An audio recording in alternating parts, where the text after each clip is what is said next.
Alright, what's happening, guys? Trev back again, here to bring you another video. This one's going to be doing a video talking about The Walking Dead issue 102, which was released today, which is September 19th, 2012. So, it's been about a month since we've got an issue of The Walking Dead. Earlier on this year, they were doing issues like every 3 weeks, which was awesome, leading up to Comic-Con, but then now they've throttled back to the good old once a month type thing, and I mean, it was going to happen sooner or later. You know, Charlie Adler with his drawing, he obviously probably can't, pump out pages that fast because his artwork is amazing. I think personally. I mean, in this chapter especially, we got to see how good his artwork is, just with regards to character interaction, development. I mean, the emotion that he's able to display on characters' faces, like Rick in this issue when he kind of like looks down as Dwight leaves. Dwight's face, as he's walking out and just kind of like smiling. I love that. By the way, this will contain minor spoilers, although there's no big character deaths or anything like that. So if you're worried about that, don't worry. Nothing crazy like that. But I will go over the synopsis, so if you're worried about that, you might not want to watch. So this is the final chapter in Something to Fear. So this is Something to Fear Part 6. So this story arc is done, unless they do, like, they'll continue on, but I'm sure the name of the next issue or the next arc will be something different. How did I feel about the story arc in general of the 6-issue Something to Fear? I loved it. I thought it was great. I loved every single part of it. I loved, Negan and his group, the death in 100, all the exciting stuff that happened around it, part of Negan's group attacking, Andrea being able to defend it off. And to finish it all off, we get to see something different from what has happened thus far, which is that Rick is seemingly yielding, so to speak. And he also has mentioned that, he doesn't know exactly what they're up against, but it looks like Negan probably has somewhere in the range of over 100 men, maybe in, close to 200. But he definitely knows that there was 2 groups of about 50 men each, even after deaths and stuff like that. Minimum, he's probably still looking at around 80 or 90. Possibility of there being even more, because we don't know if those 2 groups are everything he has. I mean, Negan, he's getting supplies from different, groups, the Hilltop, and maybe other survivors out there. So, he might have had another faction of his group out somewhere else. We just don't know. Probably the most interesting development is that Rick, of course, seemingly tells everybody that they're going to yield, that they're going to have to give half of their stuff to Negan, basically. And they're all super pissed at him. And then at the end, as he lets Dwight leave, telling Negan that he's going to yield, he tells the character Jesus to follow him. And I love the way Charlie Adler draws Rick's face there when he's got the eyes. Like, you can even see detailing in the eyes of telling him that, like, go follow him, but don't let anybody know that I'm having you do this. That was great. I absolutely love that. Very excited for the next chapter, of course, to see exactly, what Negan has and whether or not Jesus will get caught. I can see him getting caught and just killed, but I think it'd be interesting for us as, as the reader, to see what this guy's got. Where is Negan's home base? Where does he stay? Where are all these 100 men staying? Do they have a huge building facility? Do they have several? Do they have some blocks defended off? Do they have an area that they just cleared out of walkers and are staying in different buildings? Maybe an apartment building or something, It's inner city, so we're looking more at that kind of thing versus whereas the governor, he had Woodbury, which was like a small town, and he just barricaded off certain sections. But with Negan, he's like a, inner city type guy. You can imagine he might have like an apartment building or something, just something really cool like that, or a bunch of big houses in just an area that he's just cleared out completely, because it seems like his guys like to kill walkers. Like, they enjoy it. Like, they just, like, they wouldn't even care if walkers were able to come in, because they just love killing them, and there's so many of them, so many of the guys there, that even a herd, they'd probably just stand up to them with their bats and everything and just take them all down. Maybe lose a couple guys, but in the, overall, they just take them all down. So that's very good stuff as well. Let's see here. So just to give a summary, we've got, at the beginning, we've got Andrea beating up Dwight, which was funny, and she's just like punching him. I love that. And then Rick tells her that they killed Glenn and to stop, and she doesn't really respond. Like, she doesn't really respond hardly at all. She doesn't say anything really.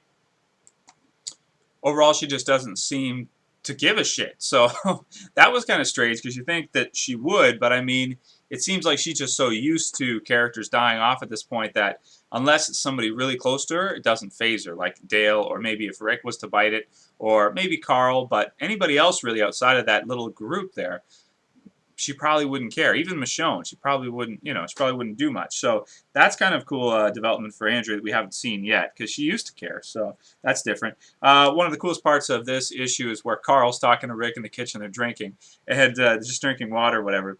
And Carl's like, "You're gonna kill him, right? Show Negan we're not to be effed with." I love that. It's like this little kid. He's like, "Just show him we're not to be screwed with." This is awesome. I love that. So that was cool. Michonne says she's tired. She's just tired over all the fighting. She doesn't want to continue to, she's always fighting. They're always trying to fight to survive, and she's just had enough. She just, she's exhausted at this point, and rightfully so. I mean, she's been, slicing and dicing for a long time. You got to think that sword's got to wear down eventually. Like, just be like dull as crap. I mean, she doesn't. I don't think she sharpens it or anything at any point. I don't think. I don't remember that. Maybe she did. I don't know. But it's got to wear down at some point, and obviously her too. Okay.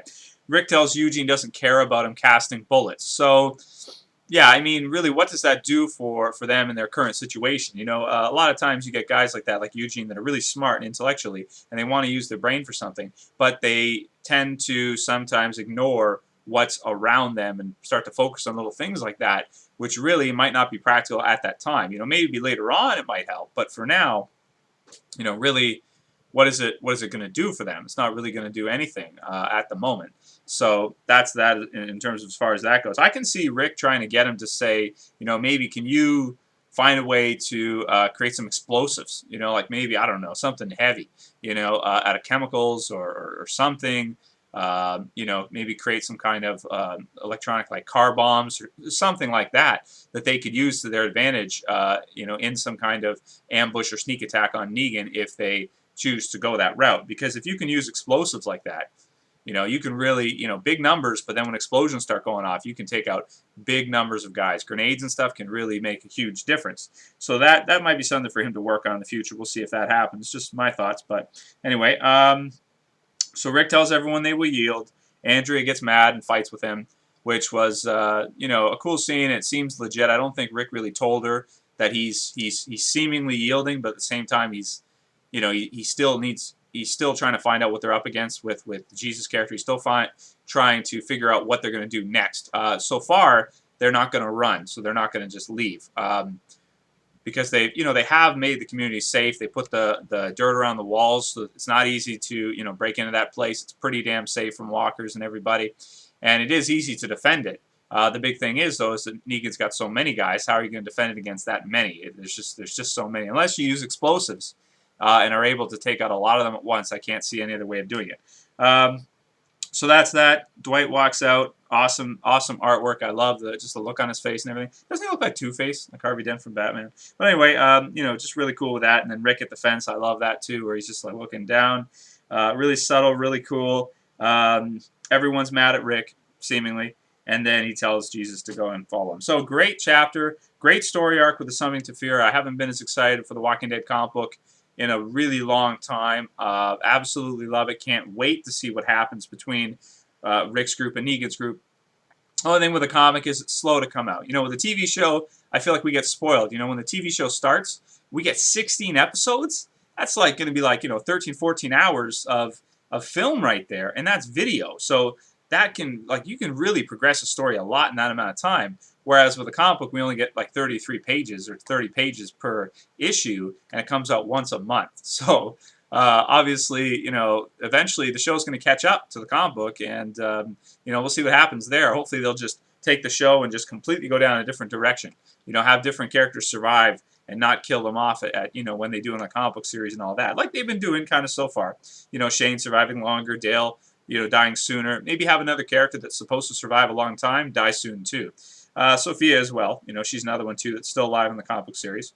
So, them two being as different as possible, I think is good, because then we can appreciate the Walking Dead comic book and the TV series, and then people can decide which version of the story they like better. For me personally, so far, I love them both, but I think I'd have to go with the TV series. The only thing about the comic book, though, is that it's got so much, so much further into the story that if I had to choose between both at this point, I'd probably go with the comic book as being, just for me, if only one of them could exist, I would choose the comic book to exist because we're so much farther in the story. But as the TV show gets closer, I think that will, switch, and I'll, really just appreciate the TV show more than the comic book series once it starts getting further in. Maybe if it gets to a 4th or 5th season, for me, it'll probably surpass the comic book in terms of value.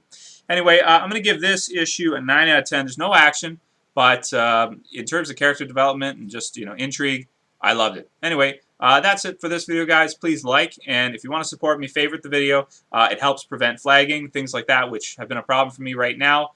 So yeah, each video you watch, if you're subscribed, whatever, and you want to support my channel, please like and favorite it. Later, guys. Peace.